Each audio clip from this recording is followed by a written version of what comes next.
So I don't often pat myself on the back, but given that this last video was pretty on spot for what I said in that video about this year's SummerSlam being the biggest SummerSlam of all time, I was either dead on the money or at least in the ballpark. You gotta give me that one at least. This year's SummerSlam was simply fantastic. There are no other ways of putting it. In my opinion, at least, I think it's the second best PLE that we've gotten this year, behind WrestleMania 40. The twists and turns that it took and the rivalries coming into it just paid off so well.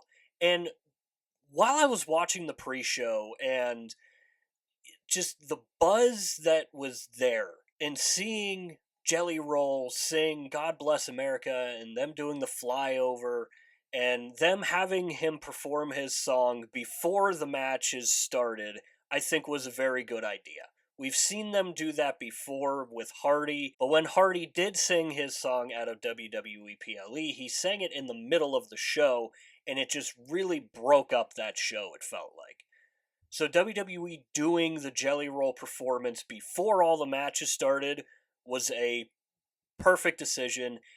It didn't ruin the matches, it didn't ruin the flow of the show at all. So already we were off and running. And from the very beginning, when they were showing the panovers of the stadium and all of that, it just felt like it was going to be a special night, and it delivered in almost every way possible. In this video, we're going to be going through the matches, saying what I liked, what I didn't like, if there was anything that I didn't like. We're going to start off with the match that started SummerSlam this year, Liv Morgan versus Ria Ripley. And relatively early on in the match, we got the story with Ria's shoulder popping out, or whatever the story was, when she went shoulder first into the ring post and kept yelling that it was out. Now, typically, I'm not a big fan of when WWE does this and using an injury that plays a big role in the match.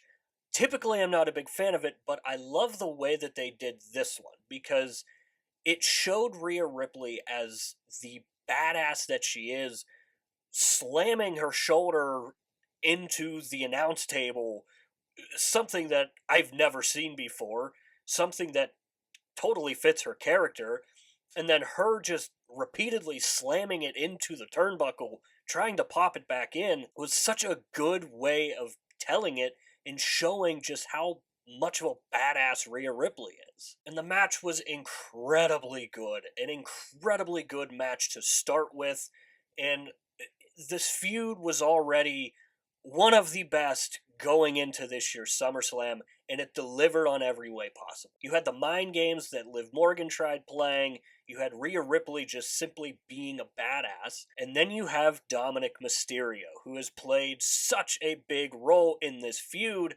and he played it perfectly once again. When Rhea Ripley had the chair and she had it over her head and it looked like she was going to use it on Liv Morgan, Dominic Mysterio stops her and says that that's not how you can win. And at this point, I think everyone is kind of seeing Dominic as the good guy in this scenario. Him stopping Rhea Ripley from hitting Liv Morgan with the chair keeps the match going, doesn't get Rhea Ripley disqualified. Rhea Ripley can still win this match. And then as the match progresses, we see Dominic Mysterio throw the chair into the ring yet again. We saw him do this similarly at King and Queen of the Ring in Liv Morgan's match against Becky Lynch, and everybody thinks that we're going to get a carbon copy of what we saw at King and Queen of the Ring. However, Dominic Mysterio, when he turned around and you saw that smile, soon as I saw that smile from Dom, I knew what was going on. Dominic Mysterio turns on Rhea Ripley. Something that was always on the table, but he sold it so well with that promo that he cut on her, telling him that he hates her and all of that. Dominic played it perfectly. So not only was this a phenomenal match to start with, because it got everybody in the crowd going. It got social media flying because we saw the turn, and we finally saw Dominic kissing Liv for once instead of it being the other way around. I think we very well could see this feud run the rest of the year, ending at maybe Bad Blood or something. Up next, we had Sami Zayn taking on Braun Breaker for the IC title. Again, another really, really good match. I kind of wish it went just a little bit longer, if I'm being honest. I think that it felt a little bit rushed, to me at least, but that didn't take away from the match. I liked the story that they told early on with Braun going for the spear early on, Sami ducking out of the way, Braun looking like a rookie still, and Sami looking like the savvy veteran that he is. And it felt like just a really good back and forth match for the majority of it. There really wasn't a time where it felt like one guy was dominating and one wasn't. They both had their moments, they both had their opportunities, and for Sami Zayn, it took him taking 2 spears back to back from Braun Breaker that resulted in Braun Breaker winning the IC title and pinning Sami Zayn 1, 2, 3. I think this was the absolute right call for WWE to make. Braun Breaker is simply incredible. There's no other ways to put it. He is the future of WWE. It is going to be the first of many titles that we see Braun Breaker win throughout his career. And if you watch the post-show, the interview that Braun Breaker did on the panel, and you really got a sense of just how much he loves and cares for this business, and it means so much to him having his father and his uncle, obviously the Steiner brothers, being there. So again, I think it's the absolute right call. Unfortunately, Sami Zayn does take the loss here, but he's still Sami Zayn. People are still going to love him.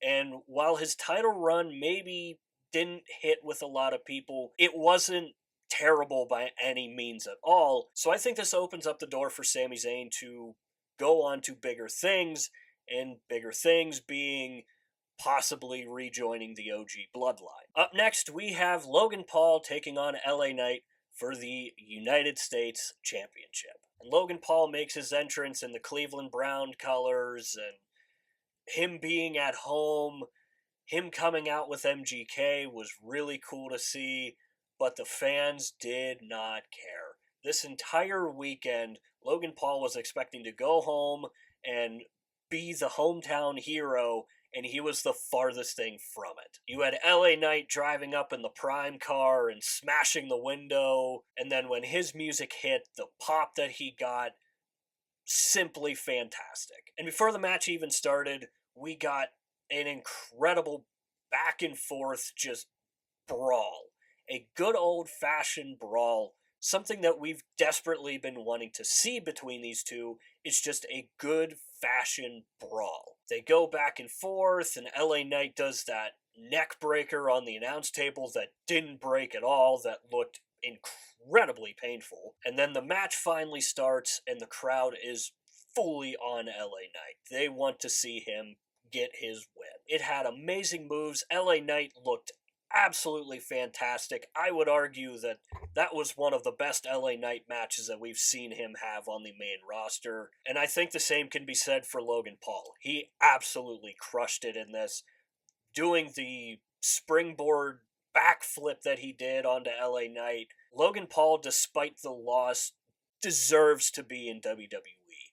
The care that he has put into making his WWE career what it is cannot be forgotten. Not only is he good on the mic, but he's fantastic in the ring, and this was yet another display of it. LA Knight, on the other hand, does finally get that championship that he has been desperately needing, and the payoff, all of this time, the crowd being completely behind him, and he finally gets that moment, finally gets that title. Again, I keep saying it, but the moment was simply incredible. And the camera work after the match, Logan Paul kind of looking back and seeing LA Knight celebrating, kind of reminded me of that shot that we got of Cody Rhodes after WrestleMania 39, of him just sitting in the ring, Roman Reigns in the background.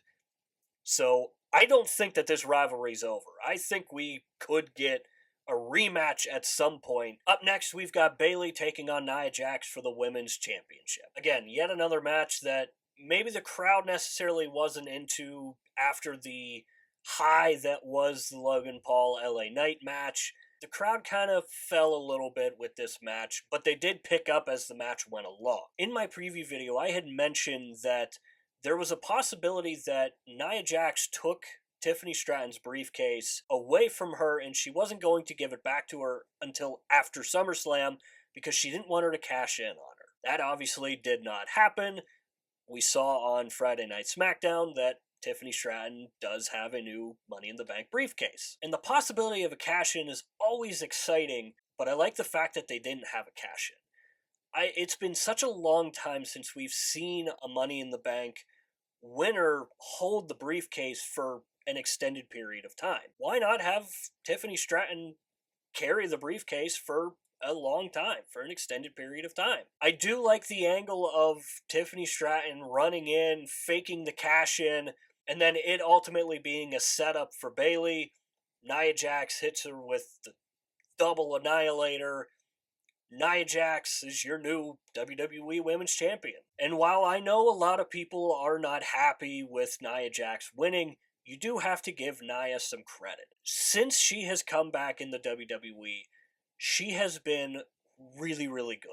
Her character work, her in-ring work has gotten so much better. You cannot like the decision, but you have to give Nia Jax her credit here. She's put in the work, she's come back better, she deserves this title opportunity. And now that Nia Jax has won, we now get the interesting storyline that I'm really excited to see unfold in Tiffany Stratton holding the Money in the Bank briefcase and Nia Jax now holding the women's title. I'm very curious to see how WWE goes about doing this and the interesting dynamic that it creates between these two. I think is going to be really interesting to see how WWE does all of this. Up next, we had the match that had everybody buzzing. The match that we have been anticipating for a very long time. Drew McIntyre, CM Punk, with Seth Rollins as the special guest referee. And early on, Seth Rollins being the special guest referee was a brilliant decision. That moment on the outside of the ring when Punk and Drew are just beating the hell out of each other, and Seth is just laying back on the ropes.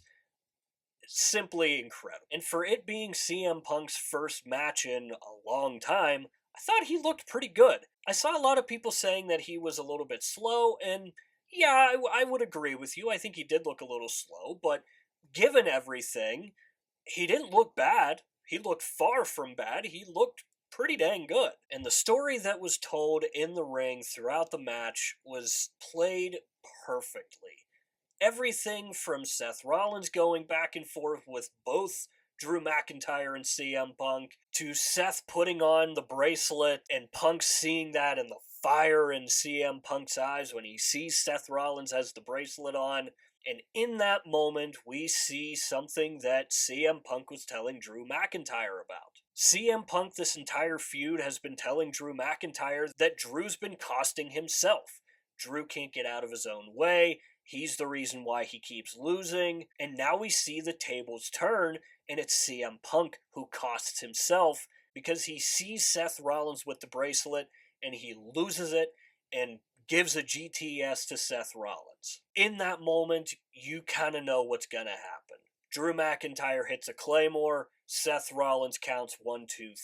So while Drew McIntyre picks up the win, we now shift to Seth Rollins versus CM Punk, and I think that this feud could be just as good, if not better, than what we saw between CM Punk and Drew McIntyre. The feud already has a ton to build off of. The history is there, the hatred is there, and this was a stepping stone into that rivalry that we're going to get. So again, this match absolutely delivered. Fantastic story being told, and it sets up the next big rivalry in WWE. Up next, we have the match between Damian Priest and the Ring General Gunther for the World Heavyweight Championship. And the best way that I could describe this match, brutally fantastic. Both of them were giving heavy blows. Some of them looked incredibly stiff, and the chops that were given back and forth, and we saw something that we have not seen possibly in Gunther's time in WWE so far. Damian Priest made Gunther bleed. And not just like a little blood on his chest from all the chops. No, like he legitimately cut him open with one of the chops. And you know that meme from the movie Dodgeball where... Nobody makes me bleed my own blood. Gunther personified that meme after he saw that he was cut. When Gunther saw that he was bleeding, he cranked it up a notch and he got way more violent throughout the match. And as the match progresses, we see Finn Balor join, and we think that he's going to come and help Damian. We saw those two have a little backstage segment before the match where he was going to be there if he needed him. And with one of the more shocking moves of the night, Damian Priest hits Gunther with the South of Heaven chokeslam, and at the last second, we see the turn. Finn Balor turns on Damian Priest and forces a rope break by putting Gunther's leg on the bottom rope. Now, this is something that has been building for a very long time, and we've been waiting for it to happen, and we're finally going to get it. So while Gunther does become your new World Heavyweight Champion, despite the loss, Damian Priest comes out looking really good still. And that feud between Finn Balor and Damian Priest is going to be right up there amongst the best in WWE. And that takes us to the main event. Cody Rhodes, Solo Sikoa. Again, the match absolutely delivered. It was fast-paced, high energy. The two absolutely torched it. Simply put, they torched it. They delivered on every aspect. The story that was being told, Solo constantly demanding that the crowd in Cleveland acknowledges him as the tribal chief. They're not buying it. They want Roman. The "we want Roman" chants are going loud and strong throughout the match. And with this being a Bloodline rules match, you knew the Bloodline was going to get involved. Tama Tonga Tongaloa come in, start attacking Cody, and that leads to what we've been waiting for, and we get some returns. However, the returns up to this point were guys that we necessarily weren't expecting to see return. Kevin Owens returns, and then shortly after, Randy Orton returns. And listen, Randy Orton's my all-time favorite WWE superstar, so seeing Randy come back, I'm always going to be excited for that. And while Kevin Owens and Randy Orton are busy with Tama Tonga and Tongaloa, Jacob Fatu comes in, and the entire dynamic of the match changes. Jacob Fatu, we've talked about it a lot, he is special. He is a freak of nature. Being able to do the stuff that he can do is terrifying to watch, and he just adds so much legitimacy to this new bloodline. Him putting Cody through the announce table was terrifying to watch, and hopefully that ankle leg injury that looked like he had isn't going to be serious. But I don't know, man, it looked really painful, and just the way that he was screaming in pain, like, it seemed legit. So hopefully, if it is legit, it's not too serious, and he is back relatively soon. And then, while the match continues, we finally get the return of the original Tribal Chief, Roman Reigns. Roman coming in, and you know it means business when Roman runs to the ring, because how many times did we clown Roman Reigns for taking so long for his entrance? He sprinted to that ring. And just when you think he's going to hit Cody Rhodes with a Superman punch, he turns and connects with Solo Sikoa instead. Then he hits the spear, Cody Rhodes with the pin. 1, 2, 3. Cody Rhodes retains, Roman Reigns returns, and we see Roman Reigns helping Cody Rhodes win a match, which is still bizarre to talk about. The pop that Roman got was absolutely incredible. one of the best pops of all time, I would say. So the match, fantastic. The returns, fantastic. The result, love it or hate it, the right call. Roman Reigns coming back sets up this bloodline civil war that I believe is going to be your men's War Games match. And with all of that, SummerSlam 2024 ends. Again, my thoughts on the show, incredible. Simply incredible. I would argue that it is the second best PLE of the year, right behind WrestleMania 40. It delivered in every way possible. The finishes made sense. Nothing felt out of place. There were no matches that felt like, maybe they didn't deserve to be there. Every match had a purpose. Every match made sense. And everything that we got was just done to a T. Not only did we see a lot change, but we also saw a lot get set up. Again, I talked about how this could be the biggest SummerSlam of all time. And again, you gotta give it to me. I either hit the nail right on the head, or I'm at least in the ballpark. So that is it for this video here. I do hope you enjoyed it. If you did enjoy it, hit the like button. If you really enjoy it, hit the subscribe button. It'll really mean a lot to me. As always, down below in the description is our Linktree link. There you can find all of our social media pages. I highly suggest going and checking out our X page. If you're a wrestling fan and you don't have a lot of people to talk to about wrestling, I highly suggest going and checking out our X page. That's what I'm trying to do over on X. Over on X, we do updates on every Monday Night Raw, Friday Night SmackDown, and all of the PLEs. So if you are like me and you don't have a lot of people to talk to about wrestling, maybe go check that out and maybe it's for you. So again, that does it for this video here. Again, I hope you enjoyed it, and I hope you enjoyed SummerSlam as much as I did. Stay tuned for more videos coming in the future. We'll see you next time.